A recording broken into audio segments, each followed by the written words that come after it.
If you're thinking of starting a podcast, you might be wondering something along the lines of, how long is this going to take? And that's a good question because you want to be careful with your resources. If you already have a podcast, there's probably a time when you've wondered, why in the world does it seem like it's taking me forever to get my show done? Today we're going to get real and talk about what might be the cause of that. What's happening, podcasters? This is 1000 Podcasters, and I'm Brian Ensminger. I'm a podcaster and a podcast editor, and I want to see you succeed in your podcast. This episode is part of the 30-day solo podcast challenge with David Hooper over at bigpodcast.com and also National Podcast Post Month, which you can find at napapomo.org. And if that's hard to remember, you'll find that linked up in the episode notes. This was actually supposed to be the episode for yesterday, but I misinterpreted the instructions. So I'm back a day and we'll see if I can get another one out. But in case we can't, this is the one that was supposed to be for yesterday. So apologies for messing that up. You probably don't know any better anyway. Today we're going to get real because podcasting is real and it can take real time. It can take real time away from your family. If you're not careful, it can take real time away from other hobbies or volunteer work or, heaven forbid, take time away from your job, which I'm certainly hoping it won't do. And if you have a podcast, you already know this. If you don't, you might be wondering, how long is this going to take? How long is it going to take me to produce an episode? And if you were to ask me at the outset, how long is it going to take you? I'd have to answer, I don't know. It depends, because there are some things that I wouldn't know. And so I'd have to find out more information about your show before I can answer that. But let's start here. Instead of starting with the answer, how long is it going to take? Let's start here. It doesn't have to take forever, and it doesn't have to cost a lot of money.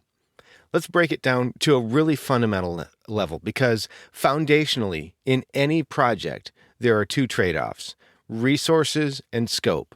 If you've ever been a project manager or met one, you've probably heard things like, well, you can have it good, cheap, or fast. You can pick up to two, but you can't have all three. But the fact is, time and money are both resources. So really, we're just talking about trade-offs between the scope, how good or how big you want it to be, and the resources, how expensive or how fast do you want it to be done.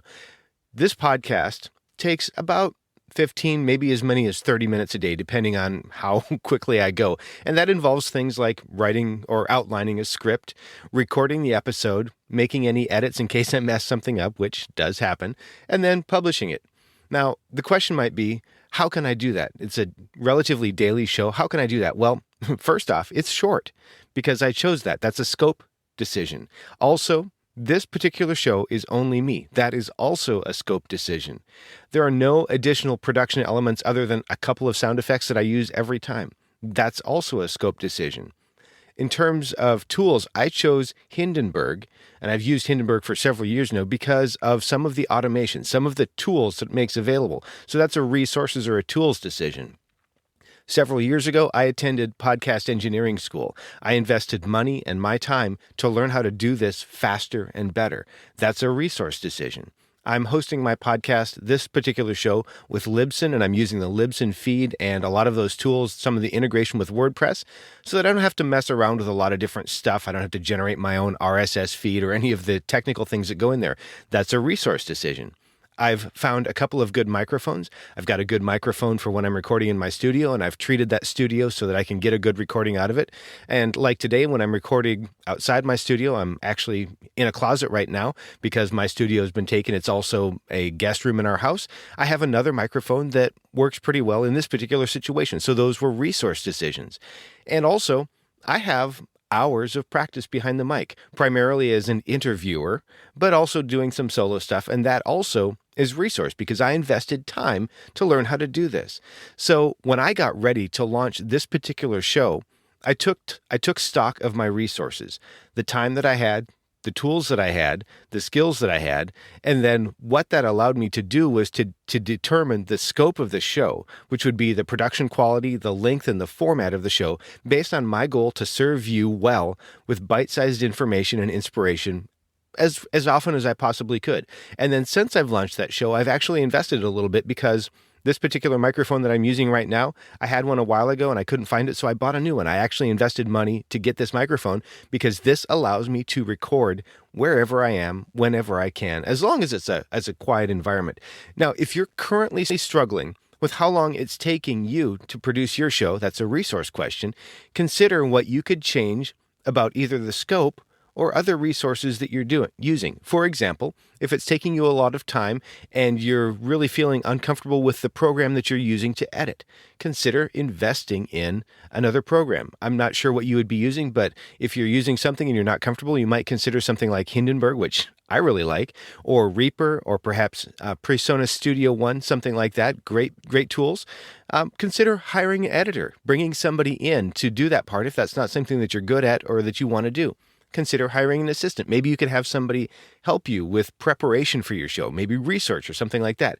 Consider shortening the show or changing the format. If you're struggling to book guests and you just can't seem to get them in until the last minute, consider a format change if that's appropriate.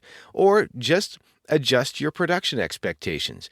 If you're producing a show that has a lot of different production elements and they take a long time to put together, you might consider changing this. Now, these changes might be uncomfortable. You might actually be afraid to make a change. I know that sometimes faces me. In fact, there are some potential changes right now that I'm working through because I want to make the right decision. But for you, if it comes down to a choice between quitting or adjusting, I'd suggest that you consider an adjustment before you quit. So, question for you. How long does it take you to produce a podcast episode? If you have a podcast, how long does it take you? Hit me up on Twitter. I'm at Top Tier Audio, and share the name of your show and how long you spend producing it. I'd love to hear from you. I'd like to learn a little bit about what you're doing and how long it takes you. If you'd like to connect with me directly or subscribe to this show, you can find that at toptieraudio.com. You can also set up a consultation if you'd like to talk to me about editing your show. Toptieraudio.com is the place for all of that. Thanks for listening. Now go out there and make a great podcast.